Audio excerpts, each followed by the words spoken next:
안녕하세요. 안녕하세요. 역사인문 아카데미 제3강 바로잡는 역사용어. 제목은 후삼국 시대입니다. 남북국 시대를 얘기하는데 왜 후삼국이냐? 서로 연동되어 있기 때문에. 자, 그래서 한번 살펴보겠습니다. 자, 남북국 시대와 통일신라인데 현재 제가 쓴 한국 통사는 제4장이 남북국 시대입니다. 아마 한국 통사 가운데 남북국 시대를 독립된 장별로 구성된 것은 아마 제 책이 아마 유일하다고 봅니다. 왜냐면 다른 데는 그냥 삼국 시대에 발해사가 잠깐 들어가 있지 남북국 시대를 하나의 장으로 해서 이렇게 설명하고 있는 것은 유일한데, 거기 보면 이렇게 4개의 구절이 되어 있습니다. 신라의 통일과 발해의 건국. 그 다음에 신라는 불국토를 지향했고 발해는 해동성국이라고 불렸다. 그러니까 두 나라가 부국한 나라, 문화 부국을 꿈꿨던 거죠, 당대. 자, 그리고 이제 후삼국 시대가 개막됐죠. 근데 이제 제가 이걸 쓰면서 참 고민을 많이 했습니다. 후삼국이 아닌데 왜 후삼국이라 하냐? 이게 너무 일반화된 용어라 이거죠. 그래서 썼는데 이게 이제 왜냐면 이게 교과서하고 연동되기 때문에 제가 마음대로 이렇게. 근데 만약에 교과서가 아닌 저 나름대로의 그냥 통사를 쓴다라면 당연히 후삼국 시대는 쓰지 않을 겁니다. 그러니까 예를 들어서 우리 유명한 뭐 설민석이나 뭐 이런 분도, 최태성이라는 분이 일제강점기를 쓰고 있거든요. 근데 안 쓸 수가 없어요. 왜? 교과서가 그렇게 돼 있어서. 그렇지만 그래서 한국사 능력검정이 아닌 다른 역사를 설명할 때는 당연히 써서는 안 된다는 거죠. 마찬가지로 이것도 그렇습니다. 그래서 왜 그런지를 오늘 강의를 통해서 설명드리겠습니다. 자, 말 그대로 저는 이렇게 썼습니다. 신라는 삼국을 통일하고 만국의 유민을 포용하고자 의상의 화엄종을 국가의 이념으로 삼았다.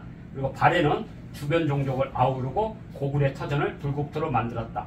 그래서 남북국은 유교의 일령체제와 지방행정체계를 정비하여 중앙집권적 전제왕정을 세웠다. 이렇게 한 줄로 딱 해서 명확하게 북국 발해와 남국 신라로. 근데 이제 남국 신라를 그 이전에, 통일 신라 이전에 그걸 어떻게 부를 것이냐 이거죠. 그래서 그 앞에 것은 전신라, 뒤에는 후신라라고. 그래서 전기와 후기로. 근데 이건 제가 쓰는 게 아니라 이미 북한에서도 그렇게 쓰고 있습니다.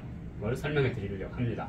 자, 이 남북국 시대라고 하는 이름을 이제 우리 역사에서 처음으로 언급한 사람. 왜냐면 고려라는 나라도 4만1통 썼어요. 신라도 4만1통을 썼습니다. 그런데 4만1통의 관념 그 속 밖에 발해라는 나라가 등장을 했다 이거죠. 그리고 발해는 고구려의 계승의식을 가졌었기 때문에. 그런데 이제 고려를 건국한 세력들은 당연히 발해로 이어지는 고려의 정통성을, 고구려의 정통성을 가졌는데, 문제는 묘청에 난 이후에 신라계가 정권을 잡으면서 고구려의 역사적 정통성을 고려에서 제외를 시킵니다. 그것이 바로 삼국사기예요. 그러다 보니까 이제 우리 역사는 이제 신라 중심으로 가게 돼요. 근데 신라 중심으로 가게 되면 문제가 또 어디서 발생하냐? 기자가 또 등장합니다. 고려와 조선을 이어지면서 사대부들은 저쪽에 요순이 있고 문왕, 무왕이 있다면, 요순, 우탕, 문무가 있다면 이쪽에는 그 영향을 받은 기자가 와서 이 야만적인 이 국가, 오랑캐 국가를 문화국가로 만들었던 인식을 하게 돼요. 그게 이제 기자 정통론이에요. 그러면 기자가 어디로 와 있어야 되냐 이거죠. 평양에 와 있어야 되는 거야, 평양에. 자, 그런데 위만이 이제 기준을 물리쳤어요. 그런데 그 기자의 후손이 기준이 마한으로 가네요. 그래서 마한 속에 마한 진한 변환이 있고, 그 마한 진한 변환을 삼한으로 본 거예요. 그래서 4만1통을 했으니까 기자의 정통을 어디로 온 거예요? 신라로 왔다고 인식하는 거예요. 그게 바로 신라 정통론은 곧 기자 정통론과 연결돼서. 그래서 고구려는 배제가 되는 거죠. 그러니까 백제나 가야나 신라는 신라가 차지했으니까. 그래서 이것이 기자 정통론과 신라 정통론이 나오면서 조선시대 오면 마한 정통론이 등장해요. 우리 역사학계는 위만 정통론이고, 왜냐면 우리는 위만에서 한사군이 오고, 한사군에서 낙랑군이 오고, 그 낙랑군의 문화로 우리 고대 국가가 발전했다는 식민사관이 있기 때문에 그 영향 속에 한국사는 위만 정통론이고, 또 조선시대 유학 사대부자들은 기자 정통론을 하기 위해서는 마한 정통론, 그러니까 당연히 신라 정통론으로 가게 되는 거예요. 그래서 위만 정통론과 마한 정통론이 우리나라 통설이었습니다. 지금도. 이걸 깬 게 항일 독립운동했던 역사학자, 민족사학자들이죠. 이들은 마한 정통론과 위만 정통론을 다 무시해버렸어요. 그 뭐냐? 우리는 고조선 부여로 이어지는 부여 정통론이다. 그래서 이걸 하면 삼국시대 이전에 삼국이 있는 거예요. 부여 정통론자와 위만 정통론자와 마한변한 진화는 삼한 정통론이 있는 겁니다. 근데 재밌는 것은 그때 부여는 철기를 가졌고 위만 있던 지역은 청동 단검을 가졌고 세용동검을, 그리고 남쪽은 석검을 가지고 있어요. 그러니까 쉬운 말로 하면 이쪽은 스마트폰, 이쪽은 TV, 이쪽은 라디오. 문화적 비유가 딱 되잖아요. 그래서 저는 부여 정통론을 우리 역사의 체계가 바뀌어야 된다고 생각합니다.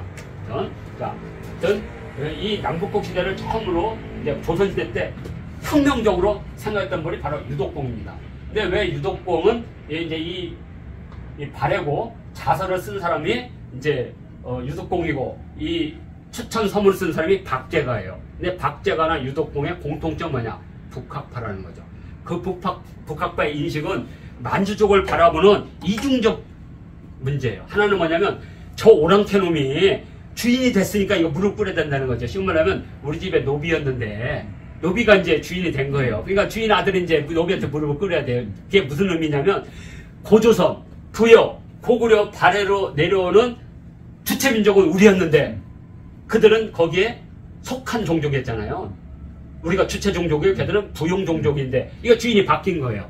같은 고구려를 이었던 오랑캐가 이제 주인이 됐고, 그래서 북학파는 저 오랑캐 같은 고구려 발해를 했던 오랑캐가 중국의 주인이 될 정도로 뛰어났는데 왜 우리는 같은 고구려 백성인데 왜 우리는 못하냐는 자주적인 것도 있고 우리도 뛰어넘을 수 있다고 하는 거.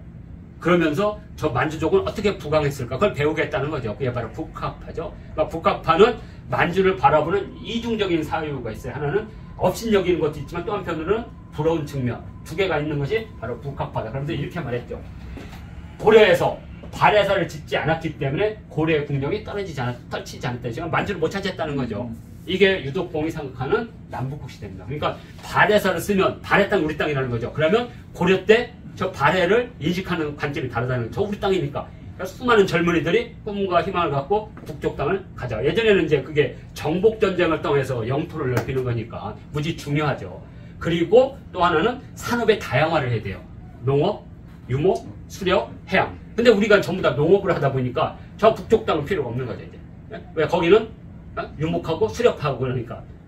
그래서 저는 조선의 경제 유형이 다양하지 못한 것. 왜냐면 사대부들의 사유는 이 질서, 농업적 질서잖아요. 그 사이클이란 틀 속에 갇혀서 새로운 변화를 받아들이지 못했다는 거죠. 왜? 농업을 중심으로 하는 농건사회는 상업을 중심으로 하는 새로운 세력의 등장을 막았으니까. 이게 이제 그들이 갖고 있는 한계라고 봅니다. 그래서 발해라고 하는 지역의 경제적 다양성, 산업적 다양성이 사라지게 되는 결정적인 요인이다 이거죠. 또 하나는 우리의 정통성이 고구려 그전에 부여 고조선으로 왔다는 것 자체가 이 가슴속에 오지 않는. 그래서 유독공은 발해고를 써서 만주족이 여기서 같이 나왔다 우리한테. 근데 우리는 왜 이러냐 하는 그러한 막 부흥 막 그런 것을 남북국 시대라는 용어 속에 넣었다고 이렇게 저는 보고 있습니다. 자, 그러면서 이제 쭉 내려오겠죠. 이런 역사관이 북학파라든지 남인이라든지 소론계통으로. 근데 주류는 여전히 노론은 기자 중심이라는 거죠.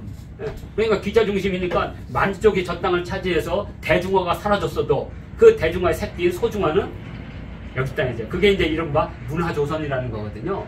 저는 이게 허구라고 보는 거예요. 정신승리. 이미 시대. 그래서 요즘 사극 가운데 연인이라는 사극이 있습니다. 병자호란을 배경으로 하는. 거기서 그런 말 하잖아요. 오랑캐한테 여자들이 얼굴을 보이면 수친이 은장도로 자기를 하라고. 할머니가 시켜 손녀한테. 막 그런 그 시대죠. 그 시대. 열렬한 시대.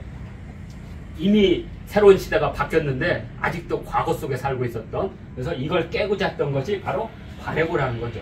자, 그래서 이제 북한에서는 그러면 이제 발해를 우리는 그래서 이제 인정을 안 하는 거예요. 발해사가 있어도. 그러니까 북방에서 항일 투쟁했던 사람은 당연히 발해사와 신라사를 남북국 시대를 서술을 하고 있죠. 그리고 고려시대 때 거란이나 여진이나 만주족도 한국사의 영역 속에 서술하고 있다. 이걸 대한국사라고 불렀어요. 근데 우리 주류, 식민사학을 계승했던 주류는 여전히 위만 정통론에 갇혀있더라 이거죠. 그러니까 당연히 발해는 오랑캐 땅인 거죠. 이렇게. 자, 그런데 이제 북한에서는 공식적으로 지도를 보세요. 발해 및 후기 신라. 여기 후기 신라 분명 쓰잖아요. 그래서 발해 및 후기 신라. 그래서 발해와 신라를 남북국이라는 관점으로 이게 이제 북한의 사회과학에서 나온 쉽게 말하면 국가에서 만든 지도 체계예요. 그 지도 체계 명확하게 발해와 신라를 두 개로 구분해서 남북국 시대를 보고 있다는 것을 우리가 확인할 수가 있습니다. 자, 그러면 예를 들어 우리 한국사에서 발해사를 무시하게 되면 왜냐면 후삼국 시대가 맞아요. 발해가 없으니까 후삼국. 근데 남북국 시대 지금 현재 국정교과서는 남북국 시대를 인정해요. 그러면 후삼국은 말이 안 맞아요. 왜 발해가 있는데? 왜냐면 후삼국 시대 중에 하나인 후고구려가 918년에 망합니다. 그리고 발해는 927년까지 가요. 발해가 더 있었죠. 그러니까 4개가 나라가 있는 거죠. 그러니까 굳이 용어를 쓴다면 발해와 신라의 삼국분열 또는 후삼국 시대의 관점은 잘못된 거다. 분명히 발해가 들어가서 신라가 삼국으로 분열된 거잖아요. 그러니까 신라가 후삼국이 된 거잖아요. 플러스 발해. 그래서 어떤 분들은 그러면 제2 열국시대를 부르자. 그러니까 고구려 백제 신라가 등장할 때가 1차 열국시대고 이때가 2차 열국시대다. 이렇게 부르자. 설도 있지만 저는 당연히 발해와 후삼국으로 부르는 게 가장 좋다. 왜냐면 아니면 후사국이 되는 거죠. 정확하면 후사국. 근데 발해를 후사국이라면 발해가 묻힐 수가 있으니까 왜냐면 발해와 신라가 후삼국으로 바꾸니까 발해와 후삼국 하면 4개가 딱 나와서 이렇게 부르는 용어가 좋지 않을까 이렇게 제안하는 것이지 어떤 용어를 쓰든 그것은 후대 역사가들이 특히 젊은 역사가들이 이제 과거의 관점들 선배들이나 스승님이 했던 관점을 바꿔서 이제 자신들의 관점으로 쓴다면 이게 맞는 거죠. 이렇게 바꿔야 된다. 이렇게 해서 남북국 시대를 인정하게 되면 후삼국이라는 용어는 바꿔야 된다는 겁니다. 그리고 남북국 시대에서 발해를 제거하면 사실은 북쪽에 대한 정통성을 우리는 잃어버리는 거죠. 발해사는 한국사가 아닌 거죠. 그래서 발해사를 고구려의 연장으로 본다면 남북국 시대를 명명하고 남북국 시대를 명명하면 후삼국 시대는 바꿔야 된다. 후삼국으로 바꾸든 발해와 신라의 삼국분열로 바꿔야 된다. 이것이 오늘의 바로잡는 역사 용어가 되겠습니다. 자, 이렇게 해서 오늘 제3강 마치도록 하겠습니다.